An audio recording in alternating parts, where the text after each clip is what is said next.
The Zoroth Empire had conquered 17,000 inhabited worlds across 3 spiral arms of the galaxy.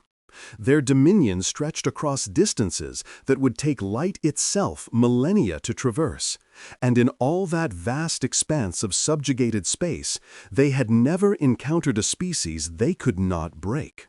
Fleet Commander Vexaris stood on the observation deck of the Eternal Subjugation, the flagship of the Imperial Expeditionary Force, watching as his armada emerged from hyperspace transit.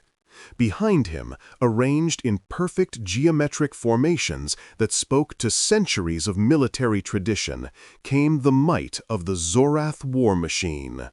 3,000 capital ships, 12,000 support vessels, enough firepower to reduce continents to slag, enough troops to occupy 100 worlds simultaneously. This was not a fleet designed for conquest. It was designed for annihilation, the complete and total erasure of any species foolish enough to resist imperial expansion. Vexaris's scales rippled with satisfaction as he surveyed his command. Each ship gleamed with the distinctive silver-blue alloy that had become synonymous with Zoroth's superiority throughout the known galaxy. Their plasma lances could punch through planetary shields. Their phase torpedoes could bypass conventional armor entirely. Their troop transports carried warriors who had been genetically engineered for combat over thousands of generations. They were, by any objective measure, the most powerful military force that had ever existed in the Milky Way galaxy.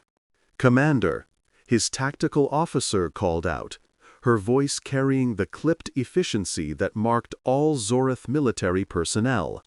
"We have visual confirmation of the target world." The main display shifted, and Vexaris found himself looking at a blue-green sphere that reminded him somewhat of the Zorath homeworld, before industrialization had transformed it into a chrome-plated monument to progress.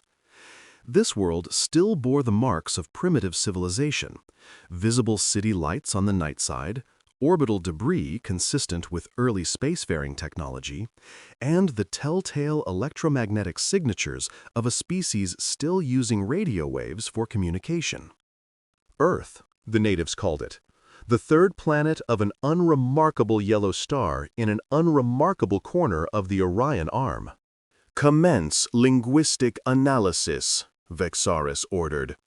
"I want to broadcast our terms of surrender within the hour."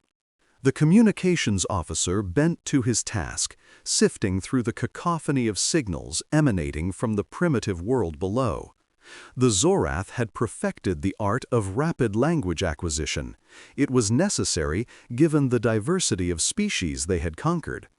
Within minutes, they could typically understand enough of a language to communicate basic concepts. Within hours, they could speak it fluently. What they found in humanity's broadcasts, however, gave them pause. "Commander," the communications officer said slowly, his crest rising in what Vexaris recognized as confusion. "There appears to be some complexity to this species' communication." "Explain." "They use multiple languages. Not dialects of a single tongue, but entirely separate linguistic systems. Our initial count suggests over 7,000 distinct languages, with perhaps 200 in common use." Vexaris waved a dismissive hand. "A divided species.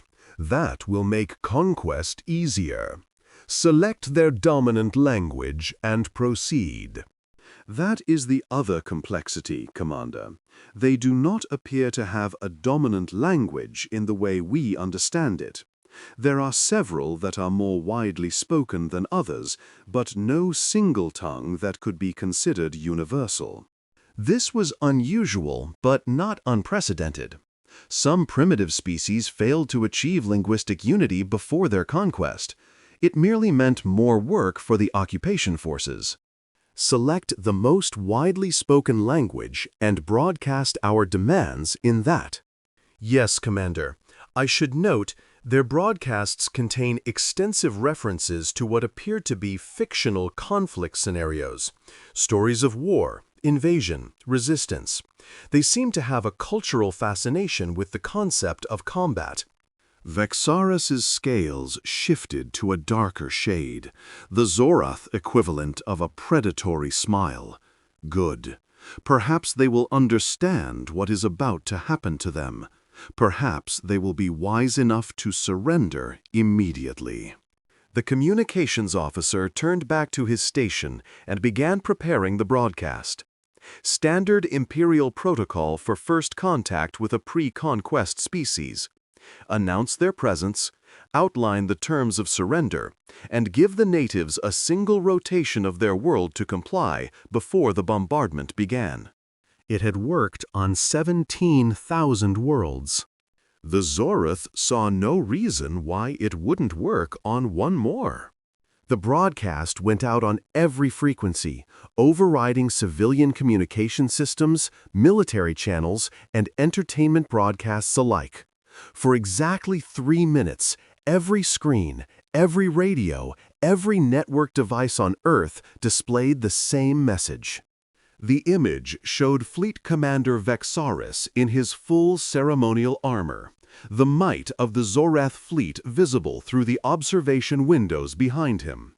The translation software rendered his words into English, Mandarin, Spanish, Hindi, Arabic, and a dozen other widely spoken languages simultaneously, the text scrolling across the bottom of screens worldwide. People of Earth, I am Fleet Commander Vexaris of the Zorath Empire. You are witnessing the arrival of the Imperial Expeditionary Force, the largest military formation in the known galaxy. Your world, your species, and all your possessions now belong to the Empire. You have one rotation of your planet to prepare for surrender. Power down all military installations. Ground all aircraft. Cease all orbital activity. Designate surrender points in each of your major population centers where our troops will accept your capitulation. If you comply, you will be permitted to exist as a servant species within the Empire. Your populations will be catalogued, your resources will be assessed, and appropriate labor assignments will be made for all surviving members of your species. If you do not comply, we will begin systematic bombardment of your population centers. We have destroyed species before. We will not hesitate to do so again. You have one rotation. Use it wisely. The broadcast ended. For approximately 17 seconds, the world was silent.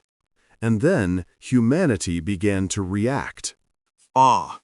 In Washington, D.C., the President of the United States was already in the Situation Room when the broadcast occurred.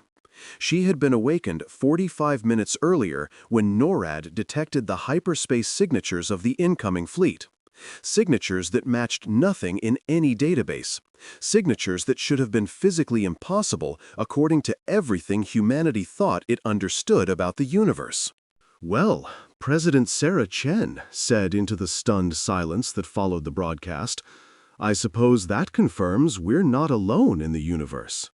The chairman of the Joint Chiefs, General Marcus Thompson, was the first to find his voice. Madam President, we need to... I know what we need to do, Marcus. She turned to face her assembled advisors, military leaders, and intelligence officials. What I want to know is what we can do. What are we looking at up there? The Director of National Intelligence, a thin man named Robert Harrington, pulled up the latest satellite imagery. 3,000 large signatures, minimum 1 kilometer in length. 12,000 smaller signatures. They've taken position in a spherical formation approximately 2 lunar distances from Earth. Weapons? We've detected energy signatures consistent with Honestly, ma'am, consistent with nothing we've ever seen before. If their technology is proportional to their ability to travel faster than light, we have to assume their weapons are similarly advanced. Can we hurt them? This question was met with uncomfortable silence. "Madam President," General Thompson finally said, "our most powerful weapons are nuclear. We have approximately 6,000 nuclear warheads currently deployed or in reserve. If we could deliver even a fraction of those to their fleet." Can we deliver them? Our ICBMs are designed for suborbital trajectories. They're not designed to reach targets at lunar distance. Our most advanced space assets are the military shuttle program and the defense satellites, and none of those carry anything approaching nuclear armament. So, what you're telling me is that we have no way to fight back. General Thompson straightened. What I'm telling you, Madam President, is that we have no conventional way to fight back. But this is humanity we're talking about. We've been imagining this scenario for over a century. Every science fiction novel, every movie, every war game and contingency plan, we've thought about this moment. And what did all that thinking produce? The Lazarus Protocol. President Chen raised an eyebrow. I wasn't briefed on any Lazarus Protocol. No, ma'am. It's not an official government program. It's a distributed network of scientists, engineers, military theorists, and private citizens who have been preparing for exactly this scenario since the first exoplanets were discovered. It operates in the gray areas between national governments, funded by private wealth, staffed by volunteers who believe that first contact might not be friendly. Are you telling me there's a secret organization preparing for alien invasion that operates outside government oversight? I'm telling you, Madam President, that humanity never puts all its eggs in one basket. And right now, those eggs might be the only thing standing between us and extinction. President Chen looked at the image of the alien fleet on the main display. 3,000 ships. Each one larger than anything humanity had ever put into space. "Get me in contact with this Lazarus Protocol," she said, "and in the meantime, prepare a response to their broadcast." "What kind of response, Madam President?" Sarah Chen smiled. The same smile she'd worn when she prosecuted war criminals at The Hague, when she stared down hostile foreign leaders, when she clawed her way to the highest office in the land through sheer force of will and intellect. "Tell them we need more time to consult with our population. Tell them we're a divided species and that coordinating a global surrender will be complicated. Tell them whatever will buy us more time." "And then?" "And then we show them what happens when you threaten Earth."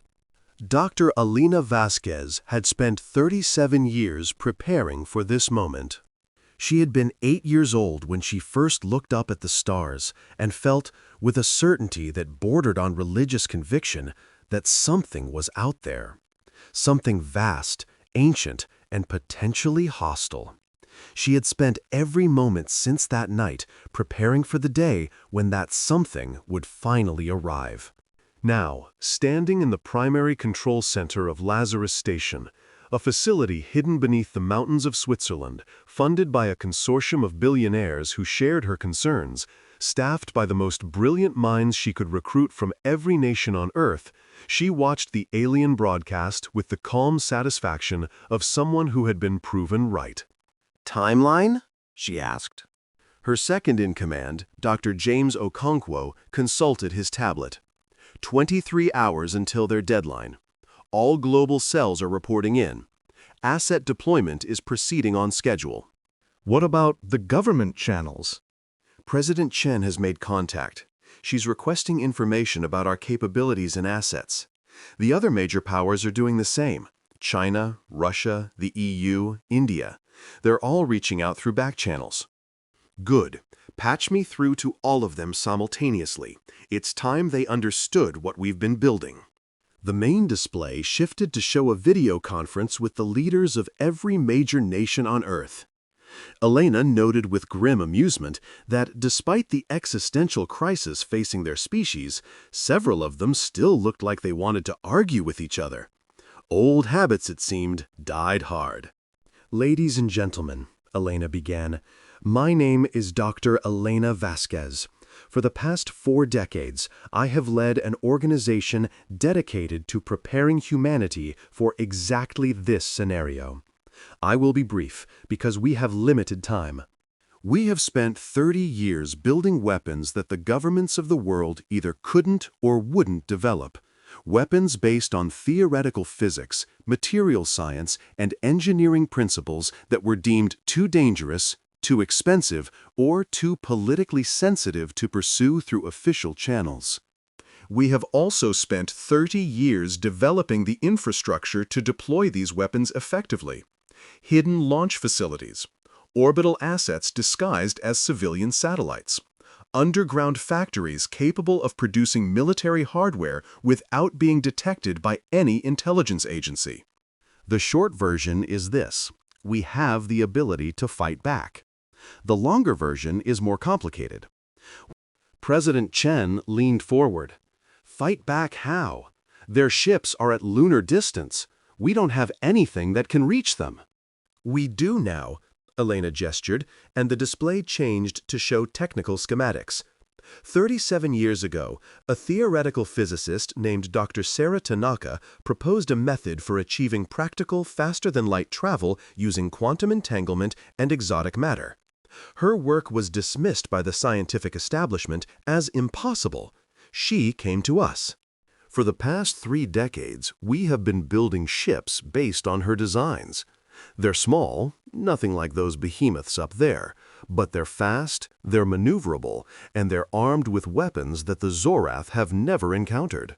The president of Russia, a stern-faced man named Petrov, spoke up. "You expect us to believe that a private organization has achieved faster-than-light travel? That you have weapons capable of threatening a fleet that spans 3,000 capital ships?" "President Petrov, I expect you to believe your own eyes within the hour. But let me be clear about what we're facing. I've been monitoring their communications since they entered the system, and my analysts have been working to understand their technology and capabilities. They're powerful, more powerful than anything we could have built through conventional means. Their shields can withstand nuclear explosions. Their weapons can crack planetary crusts. In a straight fight, they would annihilate us. But we're not going to fight straight." The Chinese premier, a woman named Li Wei, spoke up. "What do you propose? Humanity has always excelled at unconventional warfare. We've been doing it to each other for thousands of years. Now we're going to do it to them. They're expecting a species that will cower in the face of overwhelming force. They're expecting surrender or desperate, futile resistance. They're not expecting a coordinated, multi-phase counterattack using weapons and tactics they've never encountered. I need authorization from every major nuclear power to access their arsenals. Not to launch, not yet, but to modify. We've developed warheads that can bypass their shields. We've developed delivery systems that can reach their fleet. What we need are the raw materials." "You're asking us to hand over control of our nuclear weapons to a private organization?" President Chen asked. "I'm asking you to recognize that your nuclear weapons, as currently deployed, are useless against this threat. I'm offering you a way to make them relevant again. You can refuse, that is your right. But if you do, understand that you are choosing extinction over cooperation." The silence stretched. It was, surprisingly, President Petrov who broke it. "What guarantees do we have that you won't use these modified weapons against other nations after the crisis is past?" "President Petrov, If we survive this crisis, I will personally disarm every weapon we've created and submit myself to international judgment. You have my word, not as a scientist, but as a human being who wants nothing more than for our species to survive. But we have to survive first. And to do that, we have to work together. All of us. For the first time in human history, we have to be one species, with one purpose. The leaders looked at each other. Decades of rivalry, distrust, and conflict hung in the air between them. And then, one by one, they began to nod. The next 20 hours were the most intensive in human history.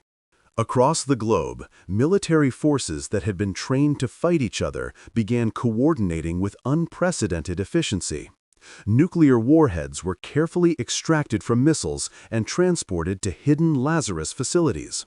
Scientists who had never worked together began sharing data across international boundaries. Factories that had been idle suddenly roared to life, producing components for weapons that had never been built before. In orbit, things that had been disguised as communication satellites began revealing their true nature. Panels slid back to expose weapon ports. Engines that had been dormant for decades fired to life. What had appeared to be space junk began maneuvering into formation. And in the depths of the Pacific Ocean, in a trench so deep that sunlight had never touched its floor, the first of the Lazarus ships rose from their hiding place. They were not impressive ships by Zoroth standards. Each was barely 100 meters long, with angular lines that spoke more of function than aesthetics. Their hulls were painted black, absorbing light rather than reflecting it. They had no visible weapons ports, no shield generators that the Zoroth would recognize. But inside each ship was a crew of 12 humans who had spent years training for this moment. And inside each ship was a weapon system that the Zoroth had never encountered, based on principles they had never considered. Commander Yuki Tanaka, granddaughter of the woman who had made all of this possible, stood on the bridge of the Prometheus as it rose through the crushing depths of the Pacific. Around her, her crew worked with the quiet efficiency of people who knew exactly what they were doing and exactly how important it was. "All stations report ready, Commander," her first officer, Lieutenant Commander David Okafor, reported. "Fleet is forming up. 18 ships total, with more launching every hour." "How long until we have full complement?" "The ground facilities estimate 72 ships within 12 hours, but we'll be exposed before then. The Zoroth will detect us as soon as we break atmosphere." "Then we make sure every moment counts. What's our mission profile?" Okafor pulled up the tactical display. "Initial phase is harassment and reconnaissance. We hit their fleet at random intervals, probing their defenses, looking for weaknesses. We draw their attention, make them focus on us instead of the planet." "And Phase 2? Once we've identified vulnerabilities, we begin targeted strikes. If the modified warheads work as designed, we should be able to take out their capital ships one by one." "And if the warheads don't work as designed?" Okafor met her eyes. "Then we ram them. Every ship in this fleet is prepared to sacrifice itself if necessary. Every crew member knew what they were signing up for." Yuki nodded slowly. She had known too. They all had. But knowing and facing the reality were two different things. "Break atmosphere," she ordered. "Let's go introduce ourselves to our guests." The Prometheus burst from the ocean in a spray of steam and immediately angled toward the sky.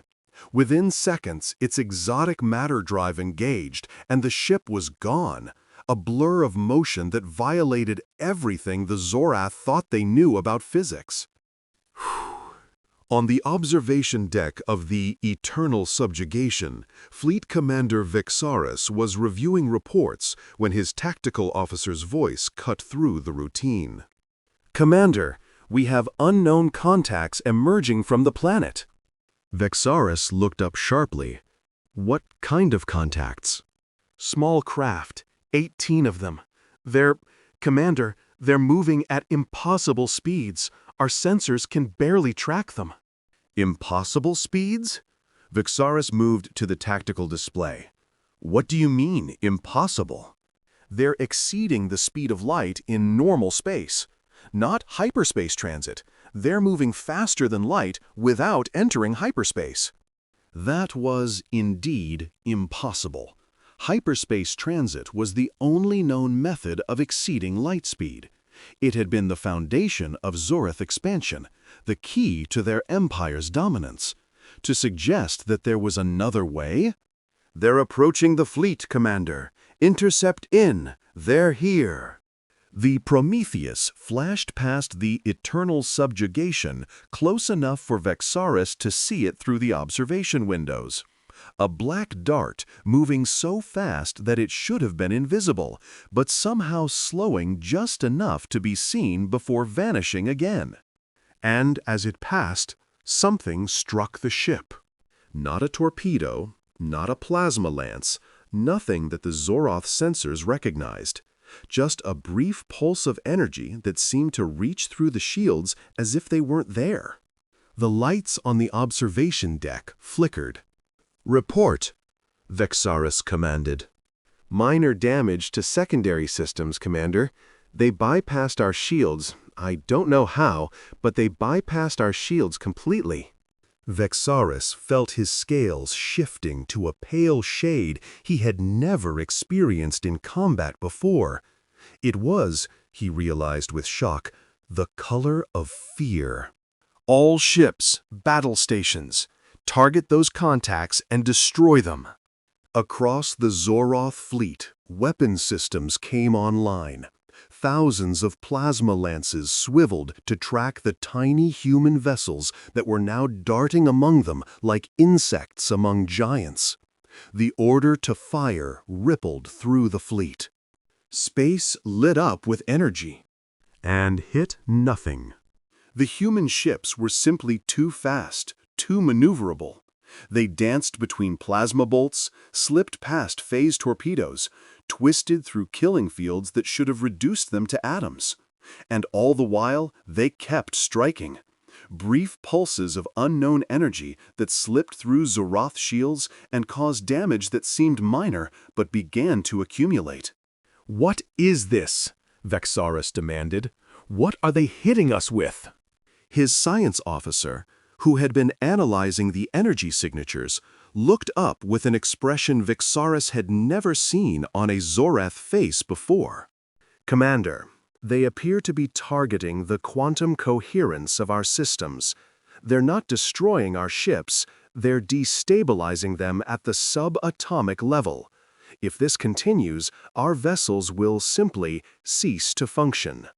"Can we stop it?" "I don't know, Commander. Our shields are designed to block conventional energy and matter. This is something else entirely."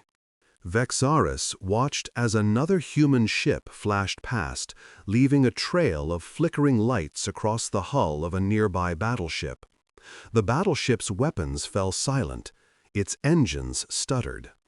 It didn't explode. It didn't burn. It simply stopped working, drifting dead in space while its crew struggled with systems that had forgotten how to function.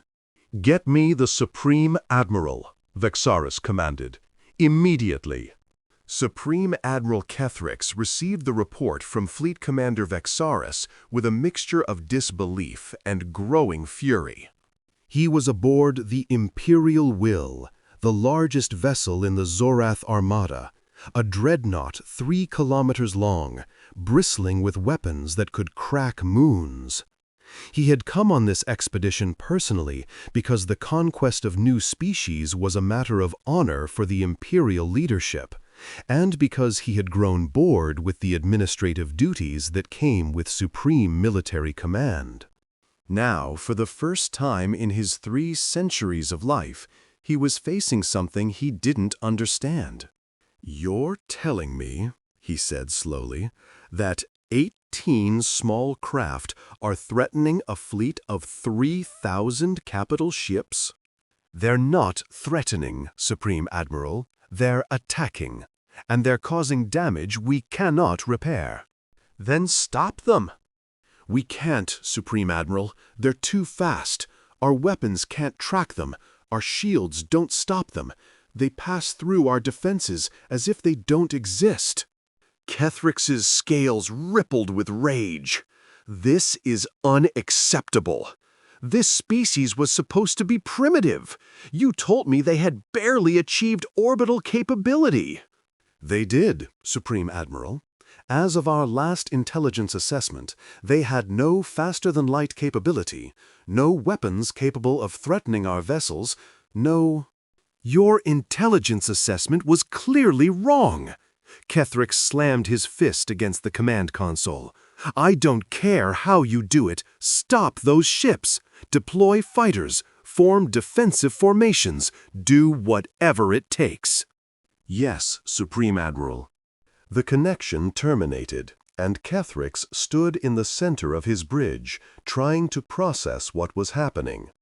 In all the history of the Zoroth Empire, no species had ever offered significant resistance to imperial conquest. They surrendered, they died, or they were enslaved. Those were the only options. Yet this species, this primitive, divided, apparently insignificant species, was fighting back, and they were winning. "Supreme Admiral," his communications officer approached hesitantly. "We're receiving a transmission from the planet. They're responding to our surrender demand." "Put it through." The main display flickered, and Kethrix found himself looking at a human face.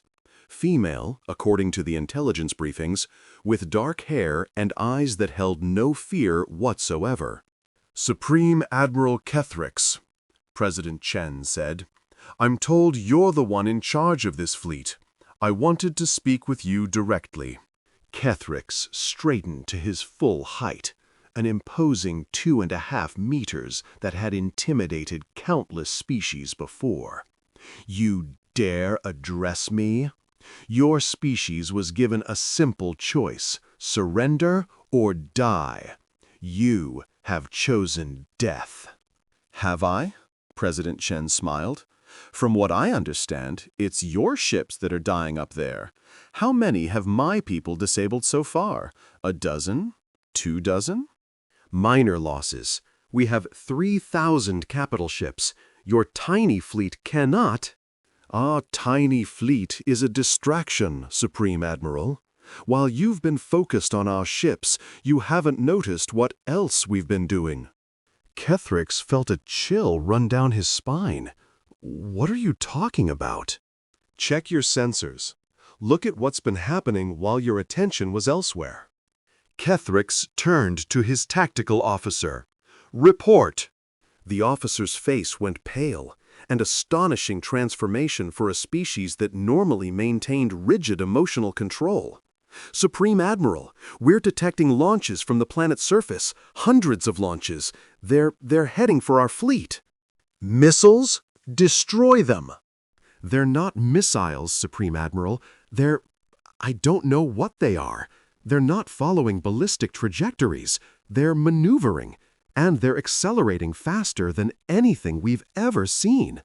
On the display, President Chen's smile widened. "Those are our modified warheads, Supreme Admiral. Your shields won't stop them. Your weapons can't target them. And when they reach your fleet, you're bluffing. No primitive species could develop such weapons." "We're not primitive, Supreme Admiral. We're human. And humans have been preparing for this moment for a very, very long time." The first warheads reached the Zoroth fleet. They didn't explode in any conventional sense. There was no fire, no shrapnel, no blast wave. Instead, Each warhead simply ceased to exist, and took a significant portion of a Zorith ship with it. Containment sphere failures, Kethrix realized with horror. They had developed weapons that created localized containment sphere failures, artificial black holes that lasted only a fraction of a second but devoured everything within their radius. Ships began dying. Not the slow, stuttering death caused by the human vessel's quantum weapons, but sudden, catastrophic destruction. Capital ships that had conquered worlds simply vanished, leaving only debris and the screaming of crew members who had been caught at the edge of the annihilation zone. "Supreme Admiral!" the tactical officer shouted. "We've lost 47 capital ships! 62! The weapons keep coming!" "Retreat!" Kethrix commanded. "All ships, retreat to hyperspace!" "We can't, Supreme Admiral. The human vessels are targeting our hyperspace drives. Any ship that tries to spin up its drive is immediately attacked." Kethrix stared at the display, watching his fleet, the mightiest military force in the galaxy, being systematically dismantled. The humans had planned this. They had known exactly what they were doing from the moment the Zorith arrived. They had been ready. "This is impossible," he whispered. "This cannot be happening." On the display, President Chen spoke again. "Supreme Admiral, I'm going to give you the same choice you gave us. Surrender, and we will allow your surviving ships to leave our system in peace. Refuse, and we will destroy every vessel in your fleet down to the last escape pod." "You have 1 hour.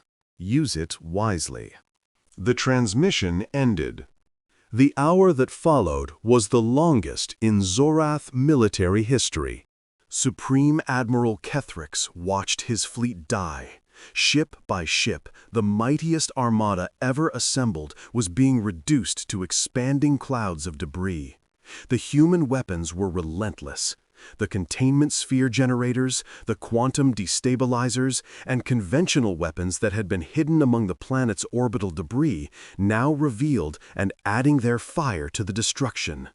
By the time 30 minutes had passed, the Zorath had lost 800 capital ships and over 3,000 support vessels. Their formation had collapsed into chaos as captains tried desperately to evade the swarms of weapons targeting them. "Supreme Admiral," his aide approached cautiously. "The fleet commanders are requesting guidance. Should we continue to resist?" Kethrix stared at the display. A lifetime of conquest, of absolute certainty in Zoroth's superiority, crumbled in his mind. "What are our options?" he asked quietly. "We could attempt a massed hyperspace jump. Some ships would be destroyed, but others might escape." "How many might escape?" "At current rates of attrition, perhaps 300 capital ships. Maybe fewer." 300 out of 3,000, a 90% loss rate, and that was the optimistic estimate. "What about the planet? Could we bombard them before we retreat?" "Negative, Supreme Admiral. Their orbital defenses are fully activated. Any ship that approaches bombardment range is destroyed within seconds. We can't hurt them." Kethrix closed his eyes. In 3 centuries of military service, he had never known defeat. He had never even conceived of it as a possibility. The Zorath were the dominant species in the galaxy. Their technology was superior. Their military was unmatched. Except now, apparently, it wasn't. "Open a channel to their leader," he said finally. Tell them we accept their terms." President Chen received the Zoroth's surrender with the same calm demeanor she had maintained throughout the crisis. Across the globe, humanity watched as the alien fleet, or what remained of it, began withdrawing from Earth orbit. "It's over?" General Thompson asked. "The immediate threat is over," Chen replied. "But this is just the beginning, isn't it, Dr. Vasquez?" Elena, who had been patched into the conversation from her underground facility, nodded grimly. The Valdorian Empire spans 17,000 worlds. This was just one fleet. Their strongest, yes, but still just one. When word of this defeat reaches their homeworld, there will be consequences. What kind of consequences? They could send more fleets. Or they could decide that humanity is too dangerous to let survive and attempt extermination from a distance if they have weapons capable of it. Or they might want to negotiate. We've demonstrated that we can't be conquered easily. That changes the calculation. President Chen turned back to the display, watching the Zorath ships limp toward the edge of the solar system. Many were damaged, their systems failing from the quantum destabilization weapons the human ships had employed. Some would never make it home. Dr. Vasquez, I have a question I should have asked earlier. Yes, Madam President?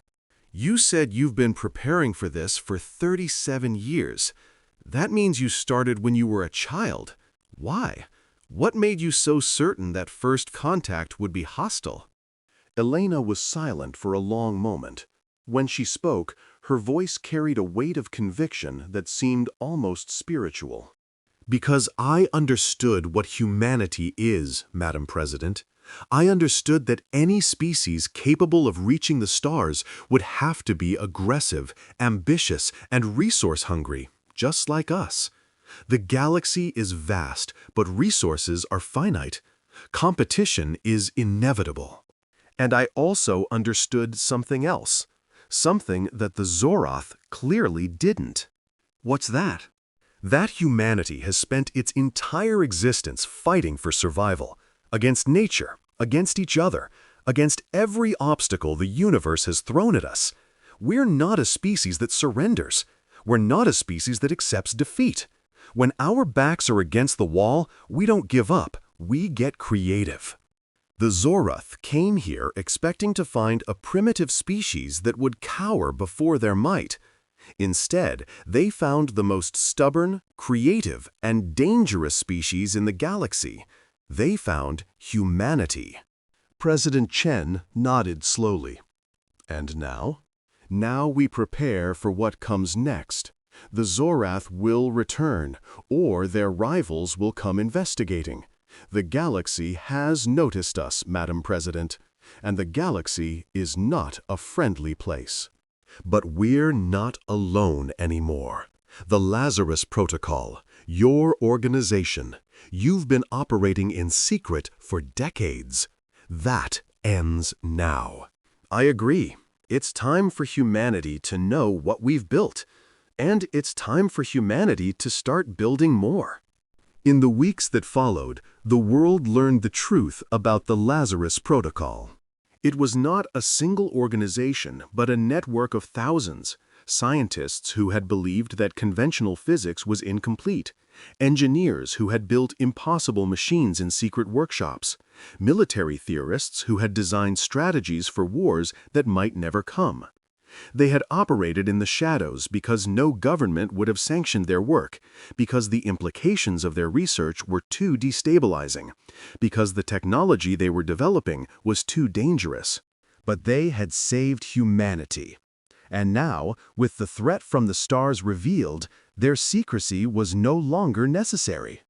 The Zorath defeat sparked a global awakening. Old conflicts, ancient rivalries, and entrenched hostilities began to dissolve in the face of a simple truth. Humanity was not alone in the universe, and the universe was not friendly. The United Nations reconvened with a new purpose. Instead of mediating disputes between nations, it began coordinating the species-wide effort to prepare for future contact. The Lazarus Protocol's technology was shared, carefully, with appropriate safeguards, but shared nonetheless. Factories that had once produced weapons for human conflicts began producing weapons for stellar defense. The Prometheus-class vessels became the foundation of a new fleet. More ships were built. larger ships, crewed by volunteers from every nation. They patrolled the solar system, watching for signs of incoming threats, ready to respond to anything that emerged from the void. And in scientific laboratories around the world, researchers began unraveling the secrets that the Lazarus Protocol had uncovered: faster-than-light travel, quantum destabilization, containment sphere generation. Technologies that had seemed like science fiction were now reality, waiting to be understood and expanded upon. 6 months after the Zorath defeat, the first human ship left the solar system. It was a small vessel, barely larger than the original Prometheus-class ships, but it carried a crew of 40 volunteers and enough supplies for a multi-year voyage. Its mission, to explore the galaxy that humanity now knew it shared with other species. Commander Yuki Tanaka stood on the bridge as the ship accelerated toward the edge of known space. Behind her, Earth shrank to a blue dot, then a point of light, then nothing at all. "Where are we going, Commander?" Lieutenant Commander Okafor asked. "Everywhere," Yuki replied. "We're going everywhere, and we're going to show them all what humanity is capable of." The ship's exotic matter drive engaged, and the Prometheus II vanished into the stars. 17 months after the failed invasion of Earth, a gathering took place on a world that served as neutral territory for several of the galaxy's major powers. The Great Hall of the Meridian Station was designed to accommodate species of every size and configuration. Massive anti-gravity platforms floated at various heights, allowing creatures that measured their size in centimeters to speak on equal terms with beings that would dwarf Terran elephants. Atmospheric processors created distinct zones with different gas compositions, ensuring that every delegate could breathe comfortably. It was, in many ways, the galactic equivalent of the United Nations, a forum where species that might otherwise be at war could come together to discuss matters of mutual interest. Today, the matter of mutual interest was humanity. Supreme Admiral Kethrix, now stripped of his title, disgraced by his defeat, but still the Zorath Empire's foremost expert on the human species, stood before the assembled delegates. His scales had lost their luster, and his posture lacked the arrogant confidence he had once displayed. Defeat had changed him in ways he was still struggling to understand. "They call themselves humanity," he reported, "or humans, a singular species from a singular world, with no apparent genetic engineering, no cybernetic augmentation, and technological development that appeared to lag several centuries behind galactic standards." A delegate from the Veth Collective, a hive-minded species that communicated through complex chemical signals, raised a tendril. "Yet they defeated your fleet, the mightiest military force in the known galaxy." Yes, the word cost Kethrix more than any battle ever had. They did. How? They were prepared. They had been preparing for decades before we arrived, not for us specifically, but for the general possibility of hostile first contact. While we believed them to be primitive, they were developing technologies that we had never conceived of. Faster-than-light travel without hyperspace. Weapons that attack the quantum structure of matter. Strategies designed specifically to counter numerically superior forces. The Veth Collective's tendrils writhed in what might have been confusion, but their public technology was primitive. Their visible development followed expected patterns. How did we miss such extensive hidden capabilities? Because they wanted us to miss them. Kethrix's voice was hollow. Because they deliberately maintained the appearance of primitivity while developing weapons in secret. Because they understood, somehow, that any species capable of reaching them would be a potential threat, and they prepared accordingly. Another delegate spoke, a crystalline being called a harmony singer, whose species communicated through precisely modulated vibrations. You speak as though they were expecting us, expecting anyone. How could they know? They didn't know. They imagined. They created stories about alien contact, stories where the contact was hostile. They studied their own history of conquest and colonization and projected those patterns onto any species they might encounter. They assumed the worst, and they prepared for it. The great hall fell silent as the delegates processed this information. In the long history of galactic civilization, no species had ever prepared for first contact with such thorough pessimism. Most species, upon achieving technological maturity, either reached out hopefully to join the galactic community or were discovered and conquered before they had a chance to prepare. Humanity had done neither. They had hidden their true capabilities, watched the stars with suspicious eyes, and built weapons that could challenge the galaxy's greatest powers. What are their intentions now? The Veth Collective asked. We don't know. They have sent ships beyond their system, exploratory vessels, we believe, though they could be military scouts.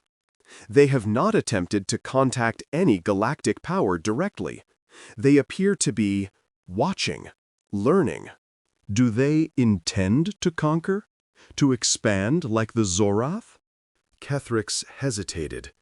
This was the question he had been dreading, because the answer revealed something deeply disturbing about the human species.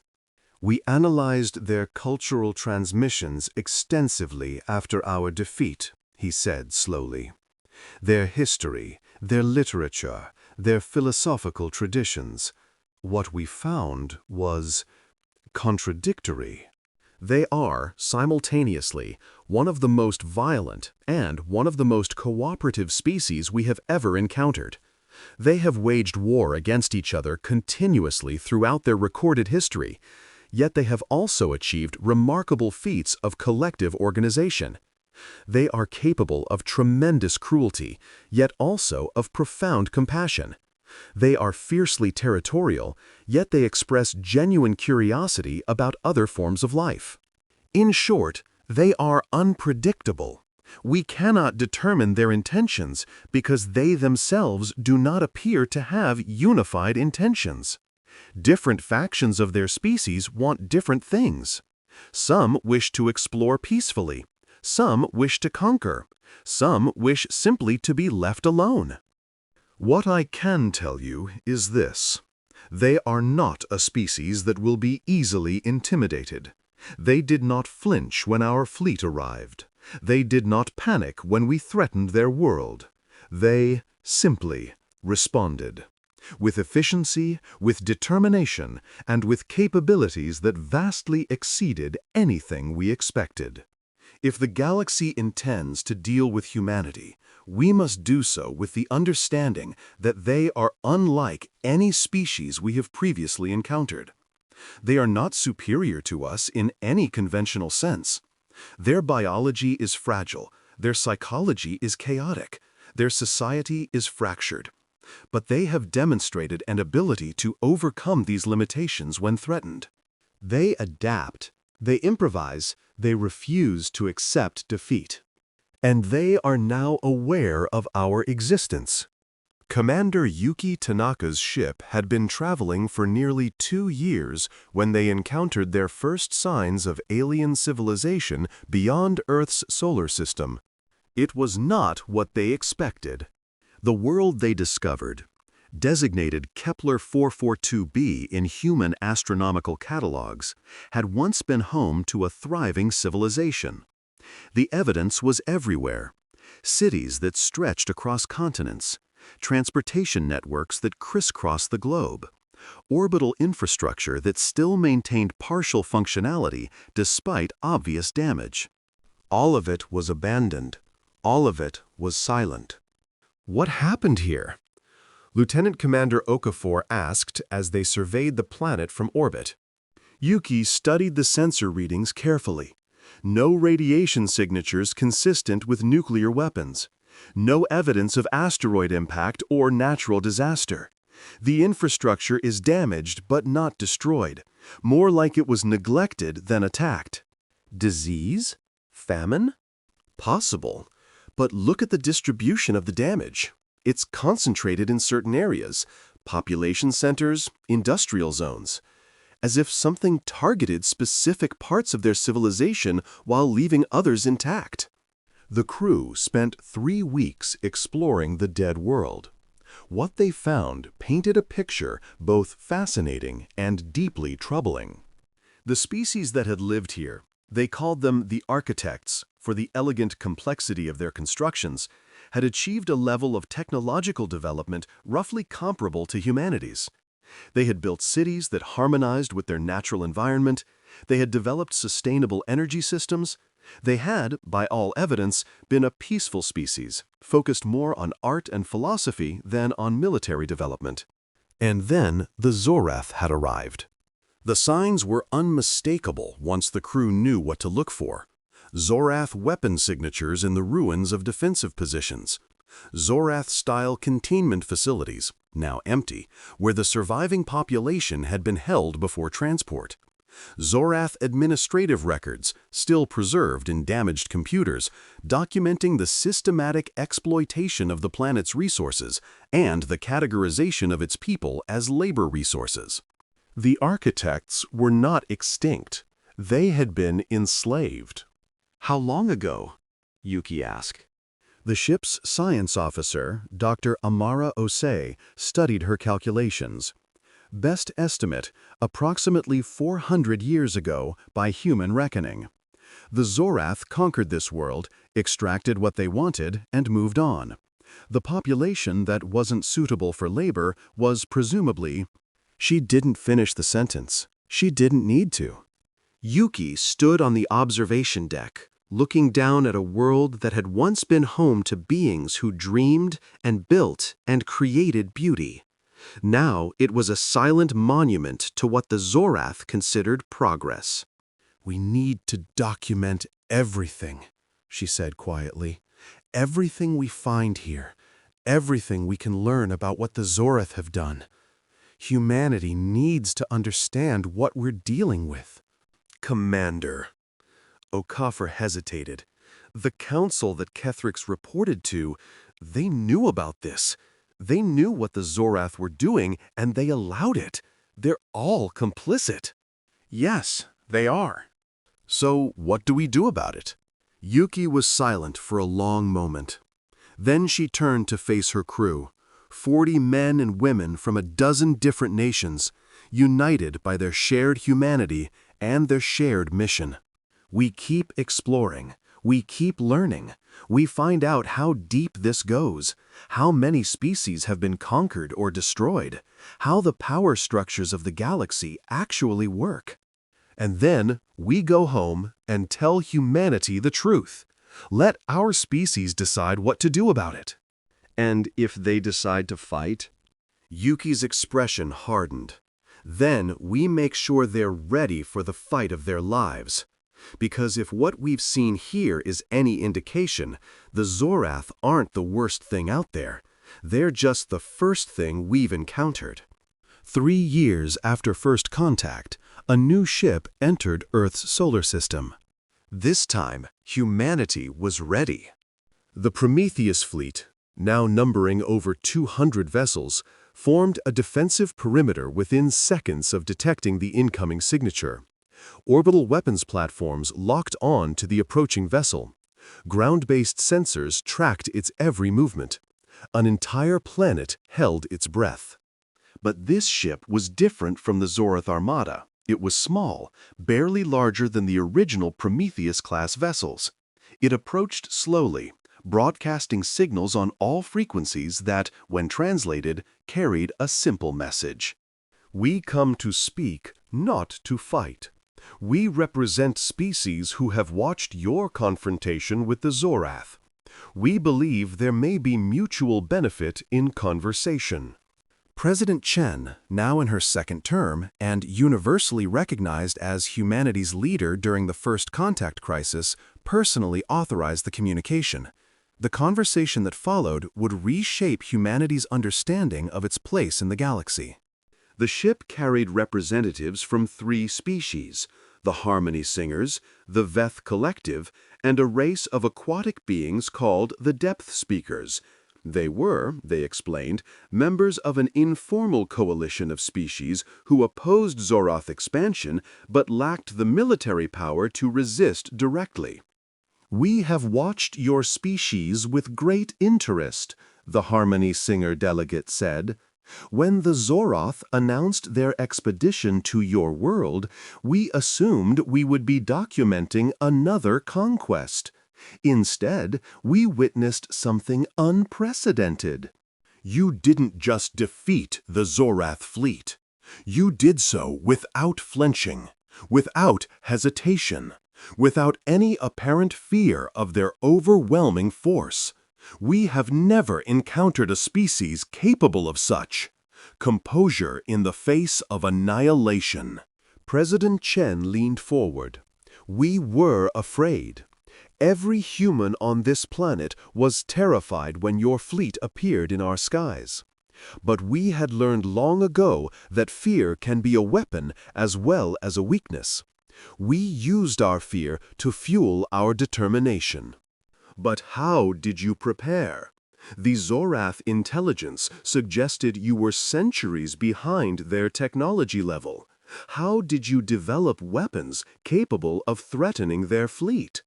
"We had help," Chen gestured, and Dr. Elena Vasquez stepped forward. This woman, and thousands like her, spent decades preparing for exactly this scenario. They didn't know it would be the Zoroth. They didn't know exactly when it would happen. But they knew with absolute certainty that eventually someone would come for us, and they prepared. The delegates exchanged looks. A complex interplay of chemical signals, vibrational harmonics, and bioluminescent patterns that conveyed meanings humans could only guess at.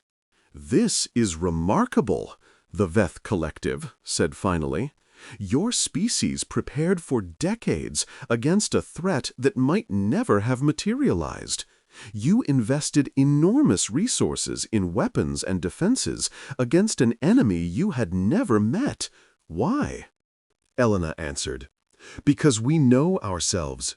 Humanity has been conquering and being conquered since the first tribes formed. We understand what drives expansion, what motivates empires, what happens when a stronger force encounters a weaker one. We assumed that any species capable of reaching us would think the same way. We assumed the worst, and we prepared for it. But that level of paranoia, how do you function as a society? How do you trust each other enough to cooperate if you assume the worst of everyone you encounter?" "We don't always trust each other. Humanity's history is full of betrayals, wars, and atrocities committed by humans against other humans. But we've also learned that cooperation offers advantages that pure competition cannot match. When we face a common threat, we unite. When that threat passes, we may return to our disputes, but the memory of what we can achieve together remains." The Harmony Singer's crystalline body vibrated in what might have been wonder. "You are a paradox, a species of warriors who long for peace, a species of competitors who understand the value of cooperation, a species of individuals who can unite as a single force when necessary." "We are what we need to be," Elena replied. "No more, no less." The conversation continued for weeks. The delegates had come with questions, but they also came with offers. The coalition they represented, they called themselves the Accord, had been quietly resisting Zoroth expansion for centuries. They lacked the military power to confront the Empire directly, but they had other assets, intelligence networks that spanned the galaxy, economic relationships that could pressure hostile powers, and a shared commitment to preserving the diversity of species that the Zoroth sought to enslave or destroy. They wanted humanity to join them. "Your technology is remarkable," the depth speaker said. "Your weapons, the quantum destabilizers, the containment sphere generators, the exotic matter drives, represent capabilities that no species in the Accord has developed. If you were to share this technology—" "We would make yourselves dependent on us," President Chen interrupted, "and we would give you the means to threaten us if relations ever soured. You would also give us the means to resist the Zoroth, to free the countless species they have enslaved, to prevent future conquests." "And in return?" "In return, we offer you the collective knowledge of the Accord, navigation data for the galaxy, information about every major power, their capabilities and intentions, access to resources your species needs, a place in the community of peaceful species who wish only to live in freedom." Chen exchanged glances with her advisors. This was the moment they had been preparing for, not with weapons, but with careful analysis of every possible outcome. "We will need to consult with our people," she said finally. "Humanity is not ruled by a single authority. Any decision of this magnitude must be made collectively." "We understand. We will wait." The delegates returned to their ship while humanity debated. The debate was passionate, divisive, and ultimately decisive. Factions argued for isolation. Humanity had proven it could defend itself. Why entangle themselves in alien politics? Others argued for immediate alliance. The galaxy was dangerous and allies were essential. Still others demanded more information, more time, more assurance that this wasn't another trap. In the end, the decision was made the way all major human decisions were made, through compromise. Humanity would join the Accord, but on its own terms. Technology would be shared, but carefully and with safeguards. Human vessels would participate in joint operations, but would remain under human command. And Earth would retain the right to withdraw from the alliance if its interests were threatened. It was not a perfect solution, but perfection had never been humanity's strength. Adaptation was. 5 years after first contact, the Zoroth Empire struck back. This time, they did not send a single fleet. They sent 5, approaching Earth's solar system from different directions, each one carrying enough firepower to devastate a dozen worlds. They had learned from their first defeat.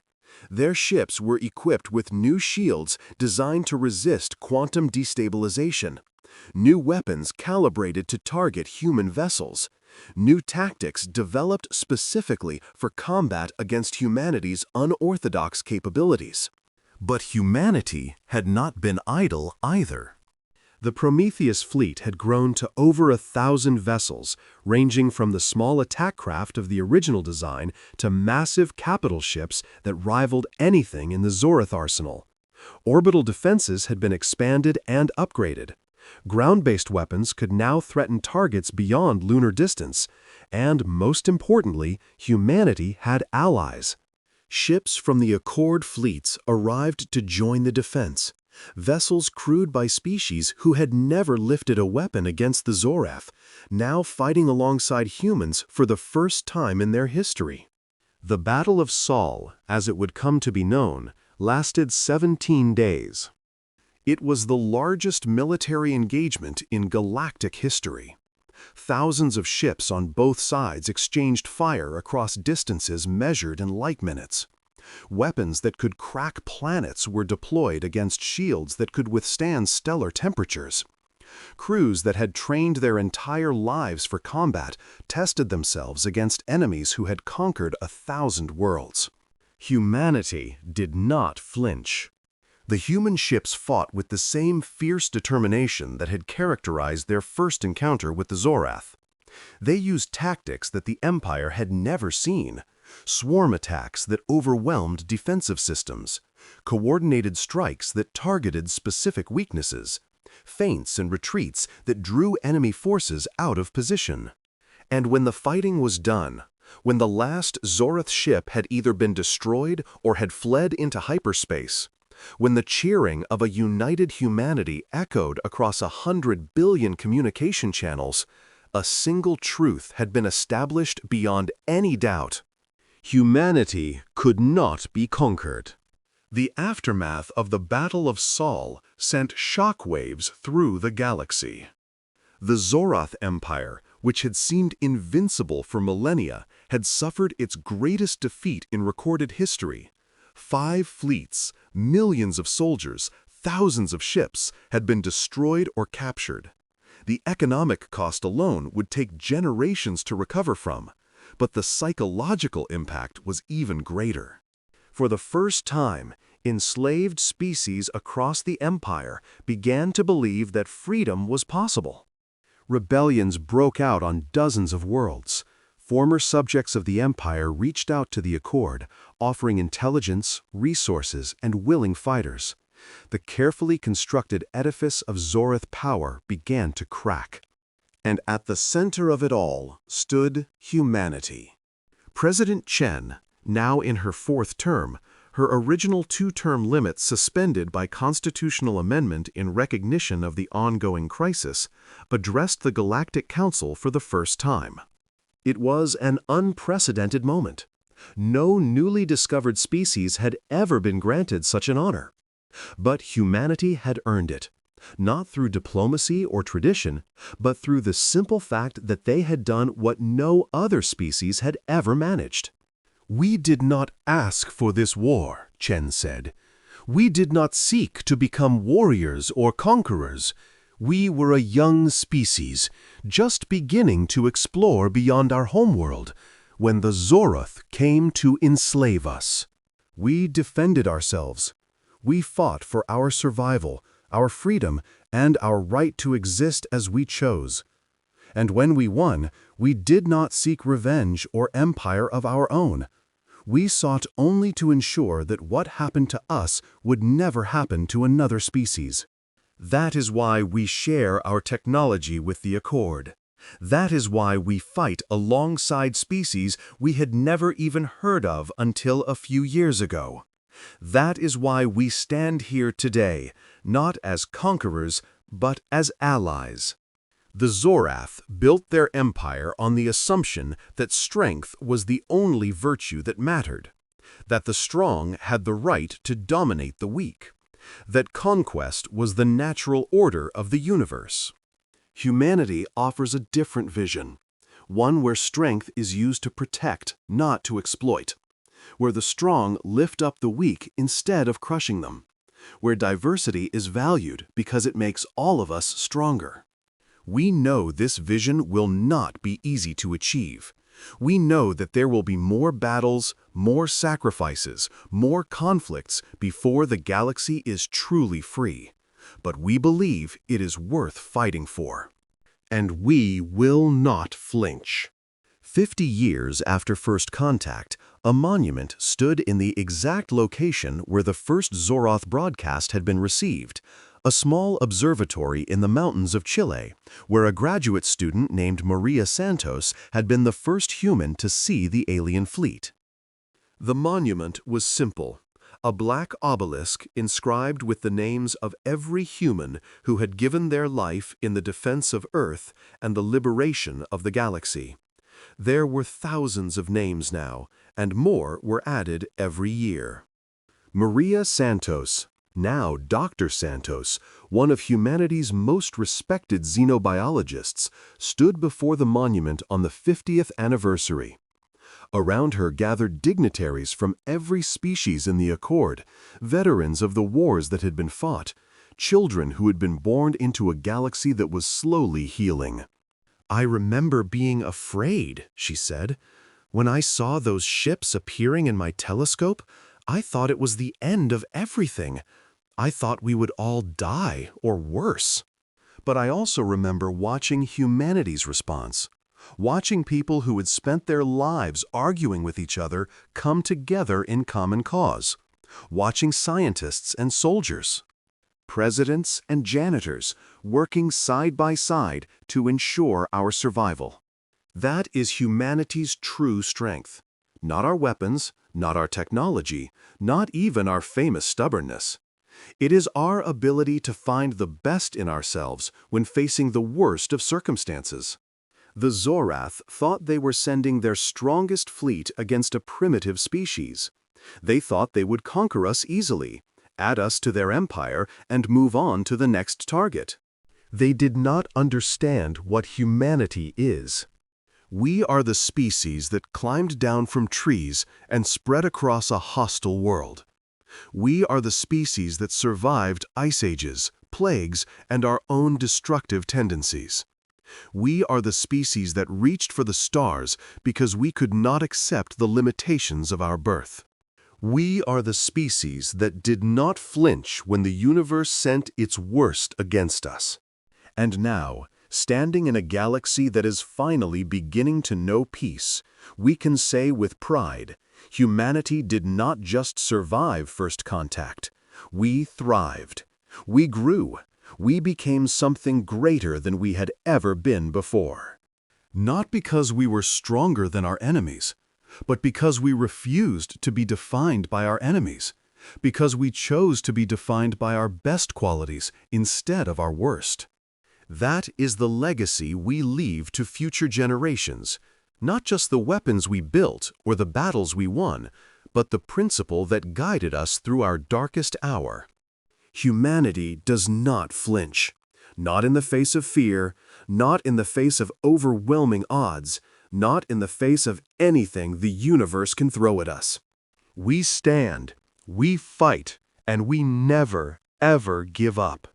But also the beginning. Because this was not the story of humanity's end. It was the story of humanity's emergence onto a galactic stage that was larger and more complex than anything they had imagined. There would be more wars, more challenges, more moments when everything seemed lost and only determination kept hope alive.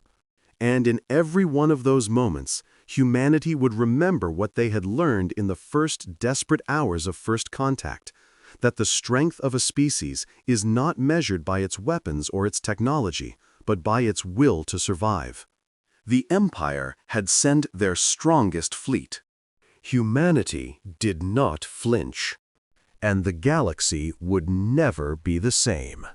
From the archives of the Galactic Historical Society, compiled for the centennial of First Contact. Of all the species we have encountered in our exploration of the cosmos, humanity remains among the most enigmatic. They are not the strongest, the most intelligent, or the most technologically advanced. Yet they have achieved things that should have been impossible. When we study their history, we find a pattern that repeats endlessly. A challenge arises, seemingly insurmountable. Humanity adapts, innovates, and overcomes. They fight wars against each other, then unite against common threats. They destroy and then rebuild. They fall and then rise again. Perhaps their greatest strength is their refusal to accept limitations. Where other species see barriers, humans see challenges. Where others see endings, humans see opportunities to begin again. The Zorath Empire learned this lesson too late. They expected humanity to behave like every other species they had conquered. They expected surrender or futile resistance. They did not expect a species that would look at their overwhelming force and simply refuse to be intimidated. That refusal, that stubborn, irrational, magnificent refusal, changed the course of galactic history. We do not know what the future holds for humanity. They are still young, still learning, still making mistakes. But we do know this: whatever challenges they will face them without flinching. And that, perhaps, is the truest measure of a species' greatness.